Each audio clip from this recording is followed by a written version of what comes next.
Zach Sterniolo, NASCAR.com. Denny, what is it about Homestead that makes it such a driver's racetrack? It feels like this place is a really good litmus test for who is good at adapting throughout the course of a race. What is it about this place that allows for that?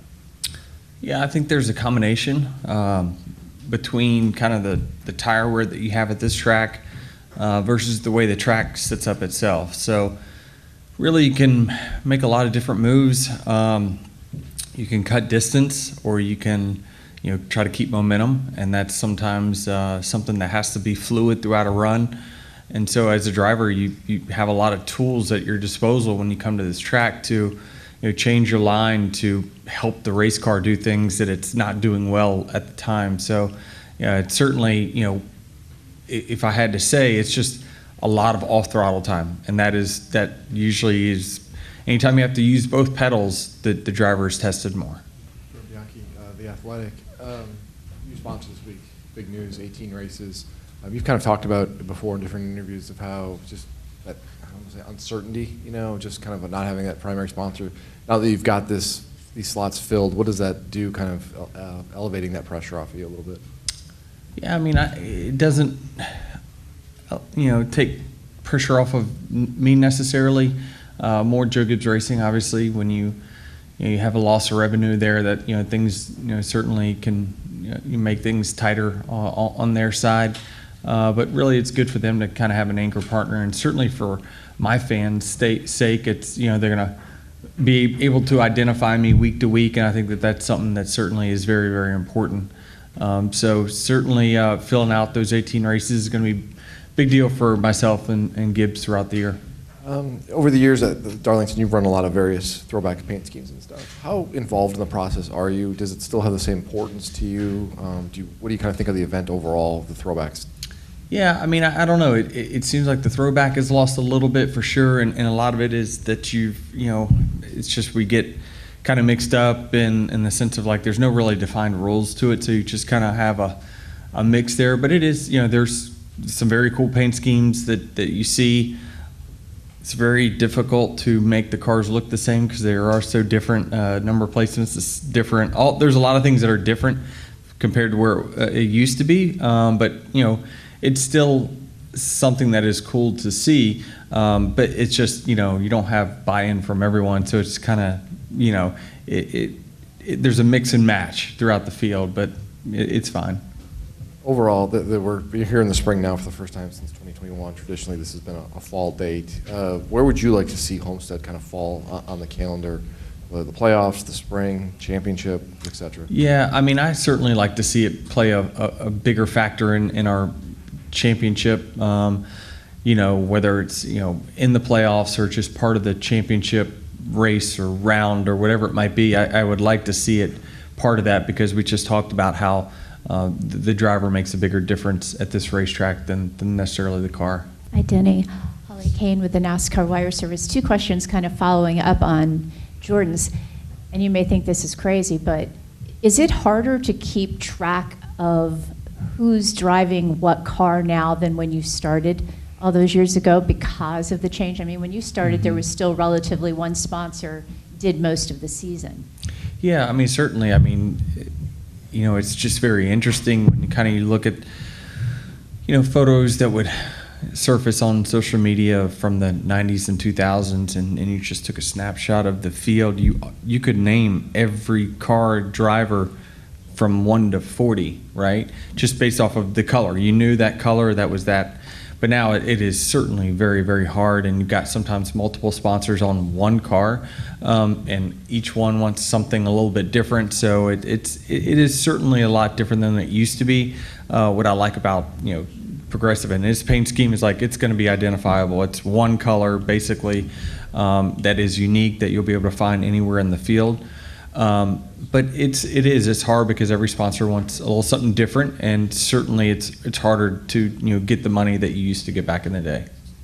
My other question to you is, you're very good here at Homestead. Do you feel like coming back this weekend that this is a place where you feel more optimistic of winning maybe than other places or not? What's your relationship like? Yeah, it's in the top 5 for me. Certainly, I feel like it's one of those tracks where again, I talk about we can make a difference. I feel like my car was very good here, just a few months ago.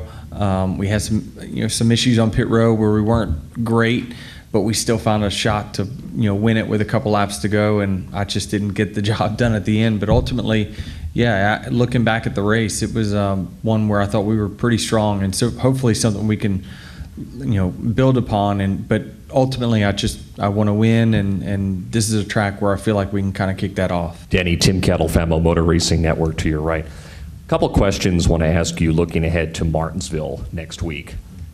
I know you're focused on Homestead this week, but looking ahead, do you have a favorite memory at that racetrack, either as a fan or as a driver over the years?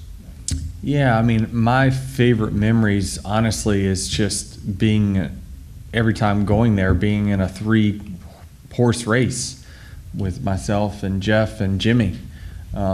You could just mark it down that the three of us were going to run 1, 2, 3, or be it 1, 2, 3 during the course of the race. And so, just learning so much from those guys.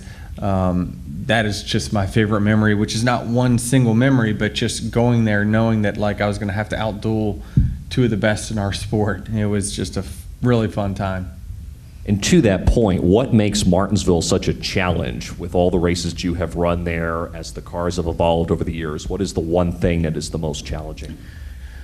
Nowadays it's track position. Certainly the cars are so close in speed compared to what they used to be.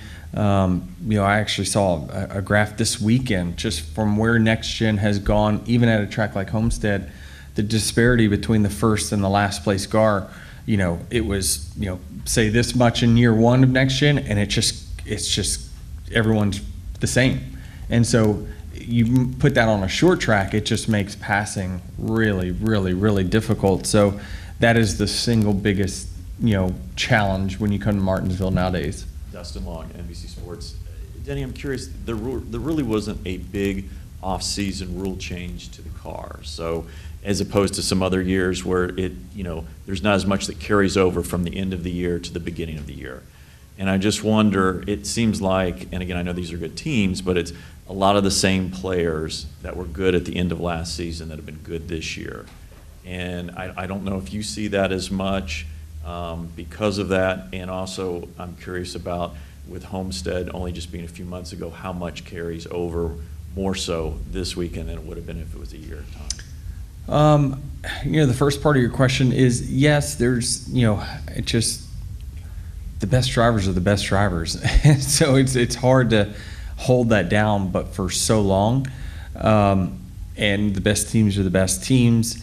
How it relates, Homestead to here, we were not here not too long ago, so I'd imagine you'd have the same 5 or 6 that pretty much dominated the race last time, do the same this time, unless someone really finds something within their setup that makes it quite a bit better. But the counter to that is Vegas at the end of it. Now, the strategy flipped. You had an issue. You had a situation there where we were part of the Barry strategy. So that whole group that stayed out with 75 to go, essentially all finished towards the front, and those who got mired in the pack that pitted for fuel they never made it back up to the front, which was all your essential real front runners that day. So it can get mixed up, but for the most part, if the race runs long enough, the strategy works out pretty vanilla, you're going to see the top teams, top drivers, always. And in the bizarre stat of the year, so far the first 5 points races have been won by drivers, all with the last name of B. I saw that. If you don't win soon, are you prepared to change your last name? No, I'm not. But it's been an interesting trend for sure. Let's see, will it continue this weekend? Yeah, there's one certainly that has a chance to continue that, but not much else. Yeah. Hi, Denny, Dalton Hopkins of Front Stretch. I also wanted to talk about Martinsville real fast. So with all the changes that have happened with the next gen car and Goodyear doing some experimenting on their tire, the short track tire, do you feel like short track racing has gotten better since the inception of the next-gen car, and what else needs to change to get where it needs to be? Yeah, it's a very good question. I think that the tire has helped quite a bit. Now, it's been an evolution, though, because like I talked about, when the disparity from the fastest car to the slowest car was much bigger when we started next gen, it was still tighter than what it was with the Gen 6 car. Over time, it has tightened up, but what the tire is doing is starting to spread that back out in the long run. So it's certainly bringing a lot of positives. Goodyear's, testing themselves right now to try to get softer at all racetracks, which is going to be a bonus. There's every racetrack we've talked about this year, and it being a better race, which it has been. You can really contribute to the changes that we made in the tires and creating more tire fall off. That is absolutely the equation that we've been searching for, wanting, and we're finally getting it, and it's showing in the show that you're seeing on Sundays. Hey, Jeff Patterson with WFLA TV and Nexstar. I know you're with a very good team. You've had great success at Martinsville, but can you kind of walk me through the process of how you and the team go from a track like Homestead to Martinsville and a short track, and what are involved in the preparations for that and your mindset? Well, it's a little different for me than what it is for the race team, right? So they'll start working on that probably 2 or 3 weeks in advance. They got to get a car built. They got to figure out what parameters they want to build that car for that particular track. For me, I narrow it down and really into a 5-day window. I am all about one track for 5 days, and then I'll kind of switch. 2 days is my off day, but it really switches in that essence. But 5 days is what I can concentrate on one racetrack. Monday is the final day that I'll be working on Homestead, and then Wednesday I'll switch to whatever that next track is, Martinsville coming up. So, and then I'll run that stretch all the way, run it all over again. And so it's easier for me certainly than it is for the teams, but I found that kind of works for me. 5 races into the season now, how would you describe your relationship with Chris Gale? And I guess piggybacking off of that, I know you said last week you guys you kind of missed it on the front end. How do you feel then coming back to a mile and a half just 1 week later? Yeah, I thought that last week was a little tough because we just were so far off to start the day. But what I'm noticing certainly is that we're getting better as races go on, which is very, very good. It's a good trend to have. We just need to start a little closer. We need to have better qualifying. All those things kind of fall on my shoulders, not really the team's. So I feel confident in kind of where we're at, and I feel like we're meshing as good as what I hoped, for sure.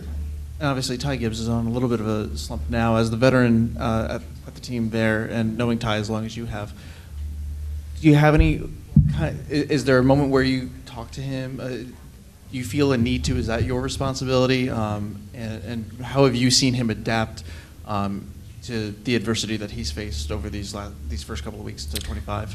Yeah, I mean, I don't see him a whole lot other than at the racetrack, right? And how he handles the adversity that he's going through during the week, I don't know. I certainly have offered a lending hand to that to give advice, but it's just, man, this is just a tough part of the sport that you find yourself in, and certainly there's some things that as a driver I think you can change to change the result. Other things sometimes fall in the luck bucket, but still, sometimes if you get crashed a lot, sometimes you happen to be running in the place that gets crashed a lot. So you got to figure out how to get out of that. So certainly he's in a slump, no doubt about it, and you just got to find a way to grind through it. This is a long season.